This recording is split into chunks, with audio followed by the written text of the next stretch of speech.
Bonsoir à toutes et à tous. Bienvenue chers abonnés sur votre chaîne préférée, Cameroun Info 237. Je suis ravi de vous retrouver aujourd'hui pour un numéro exceptionnel qui nous plonge au cœur des secrets du Palais de l'Unité. En ce début d'année 2026, alors que le pays retient son souffle après les annonces présidentielles du 31 décembre, une information vient de faire l'effet d'une bombe dans le sérail politique de Yaoundé.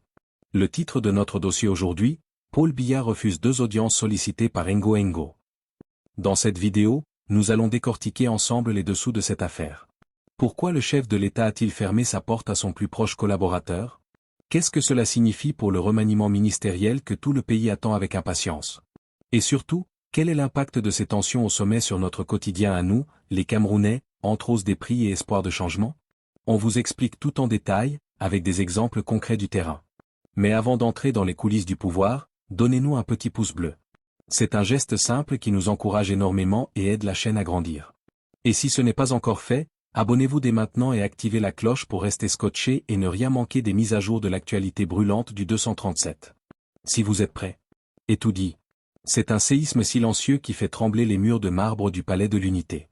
Depuis quelques jours, une rumeur persistante, confirmée par des sources introduites au cœur du sérail, agite les salons feutrés de Yaoundé. Le président Paul Biya aurait opposé une fin de non-recevoir à 2 demandes d'audience successives formulées par son ministre d'État, secrétaire général de la présidence de la République, SGPR, Ferdinand Ngo Ngo. Pour comprendre la portée historique de cet événement, il faut imaginer l'inimaginable.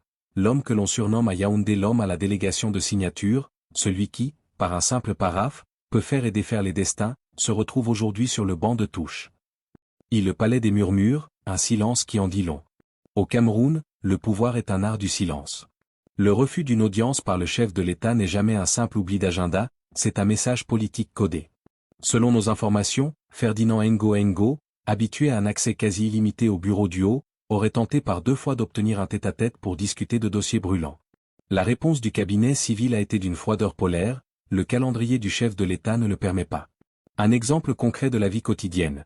Imaginez un chef de chantier qui, pendant 12 ans, a eu les clés de la maison, le droit de recruter les ouvriers et de dépenser le budget. Soudain, le propriétaire change les serrures et lui demande de rester devant le portail, sous le regard des voisins. C'est exactement ce que ressentent les réseaux de pouvoir à Yaoundé. L'autorité de celui qui était perçu comme le vice-dieu s'effrite à vue d'œil. Pourquoi ce désamour? Les dossiers qui fâchent. Ce blackout présidentiel n'arrive pas par hasard. Nous sommes au lendemain d'une élection présidentielle tendue et en plein cœur de l'exercice budgétaire 2026. 3 raisons majeures expliquent cette distance. Le parfum des remaniements, en ce début d'année, tout le pays attend le grand remaniement. En refusant de voir son SGPR, Paul Biya montre qu'il veut reprendre la main sur la composition du futur gouvernement, loin des influences habituelles de son plus proche collaborateur. L'ombre du tribunal criminel spécial, TCS, les vieux dossiers, Covid-Gate, chantier de la CAN, ne sont jamais vraiment enterrés. Dans les marchés de Douala ou les circuits de Yaoundé, les populations se demandent, le rouleau compresseur va-t-il enfin atteindre les sommets? Ce refus d'audience pourrait être le signe que la protection présidentielle s'amenuise. La guerre des clans, la bataille pour la succession fait rage.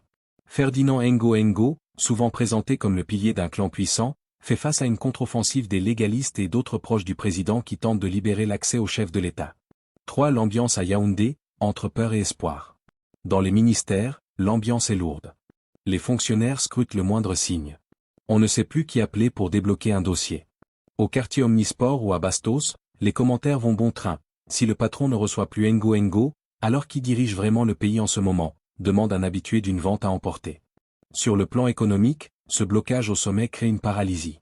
Les grands projets attendent des signatures qui ne viennent pas, car personne n'ose bouger sans savoir de quel côté le vent va tourner. Conclusion, la fin d'une ère? Paul Biya, enfin stratège surnommé le Sphinx, semble une fois de plus jouer avec les nerfs de ses collaborateurs.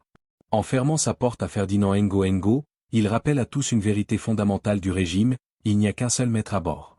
Reste une question que tout le Cameroun se pose ce soir. Ce refus d'audience est-il un simple avertissement, ou sommes-nous en train de vivre les dernières heures de l'ère Ngo Ngo à la présidence?